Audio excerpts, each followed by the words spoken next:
土耳其护照免签100多国，听起来很诱人，但本文写作时，它不免签申根，也不免签英美加澳。那它值在哪？答案藏在一条通道里，最后讲。先说数字，本文写作时，按亨氏护照指数口径，土耳其护照免签或落地签目的地约110个，中等偏上。但数字本身没意义，关键是这110个里有多少是您的中国护照本来就能去的？重叠的那部分等于白拿。为什么必须算清楚？搞错了，代价不是几千块签证费。中国不承认双重国籍，一旦取得外国护照，可能直接影响您的中国身份，这一步不可逆。先看第一件，能去哪？免签地图的重心在亚洲、中东和拉美，不在欧美。本文写作时，东南亚多数国家，像新加坡、马来西亚、泰国、印尼，多为免签或落地签。再往北，多数中亚与高加索国家、海湾及中东多国，以及不少拉美和非洲国家，也在这张名单上。对谁最实用？常往返东南亚、中亚做贸易的人，省下的不只是签证费，是一年里反复送签的时间。但注意，各家指数对免签、落地签、电子签的归类不同，以该国移民局规则为准。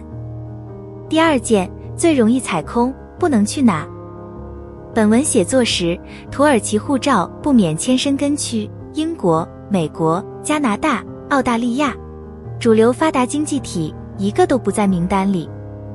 换句话说，去申根还是要向申根国使领馆申请短期签证，去美国要办对应类别的签证，英国、加拿大、澳大利亚同理。所以目标如果是免签畅游欧美，说句实话，这本护照不对症。它更现实的定位是改善区域出行，外加几条特定的身份通道。那和中国护照比呢？关键还是看差级。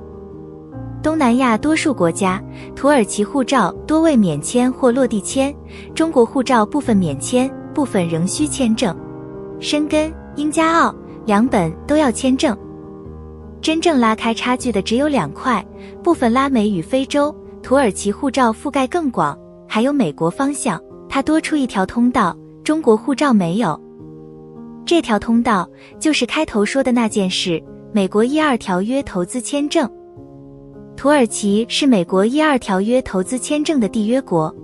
12允许缔约国公民在向美国进行实质性投资，并主导企业运营的前提下，赴美经营生意，并携带配偶子女。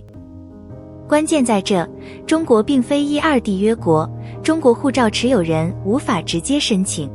合规取得土耳其国籍再申请12，就成了一条被反复讨论的路径。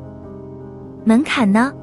本文写作时，土耳其投资入籍的主流路径是购买符合规定的房产，或在土耳其银行存入符合规定的资金。公民身份总局设有最低投资门槛与持有年限要求，全家可随同申请，具体金额随政策调整。